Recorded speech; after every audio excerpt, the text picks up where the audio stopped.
Well, welcome to SuperCom's channel, a global secure solutions integrator and technology provider for governments and other consumer-facing organizations around the world. Joining to give us a high-level overview of the company and the recent pivotal news, Orden, the CEO. First and foremost, welcome, sir.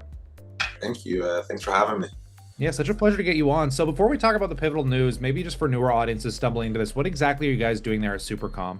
Okay, so SuperCom, we provide essentially electronic monitoring solutions to help make communities safer around the world. We developed our own proprietary technology, put over $40 million into it, and essentially are trying to revolutionize the criminal justice space by unique proprietary electronic monitoring solutions. We essentially developed an ankle bracelet, which is very lightweight, long battery life, and with it, we're able to offer brand new programs for house arrest, GPS monitoring, domestic violence solutions with our own proprietary solutions. So, with our programs, for example, if someone hits a victim in his house, the police will come put a bracelet on them immediately, a small lightweight bracelet underneath the sock, and then that verifies the victim is not approached by the offender any longer. That's an example of one of our solutions. We've been doing this over the last 5, 6 years in Europe with a very high win rate of over 65% of the bids.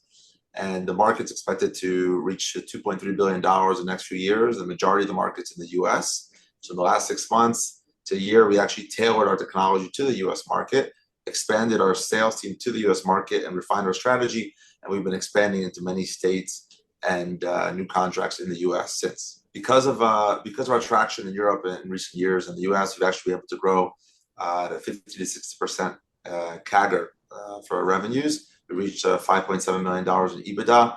And after several years of being cash flow negative operations, we're cash flow positive, together with positive net income as of late. So it's been a lot of good progress for all different metrics. Appreciate the insight, but kind of moving into the United States, can you zoom in a little bit there as well? I mean, you guys have been expanding pretty dramatically. You just closed the agency contract in Ohio, along with some other states. Do you want to just abbreviate to that a bit more for us? Good. Yeah. So in the space, the competitive space, there's 10 players. It's barriered. There's high barriers to entry. You can't just come in and start bidding on these programs because they want to see that you've been doing this for 5, 10 years with your technology. We have large projects around the world, including a 15,000 unit project in Romania. That's a $33 million project that we won a couple of years ago.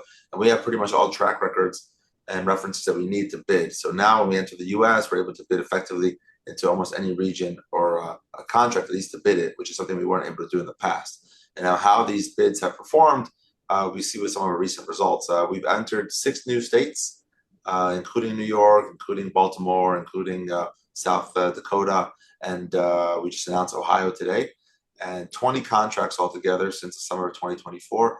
And we do this as we're displacing incumbents. So our competitors are usually there, and we come in by we're showing our technology, giving it to the customers, showing them that our battery life is much longer. With the ancient technology, you have to connect your leg to the wall every day. With ours, we have mobile chargers, and the battery life is much longer. The form factor is much smaller, so you can put it underneath the sock. The project in Ohio is a juvenile project, and even more important to not stigmatize anyone. If they have a bracelet on, you put it underneath their sock, they continue on with their, normal life and social circles, and we want to offer them an ability to still succeed, rather than to put them in a certain box already at a young age. So, with our technology and capabilities, we're able to win this contract, displace an incumbent. This is our first entry into an agency into Ohio, and it's just one step along the way to our expansion into the U.S. market.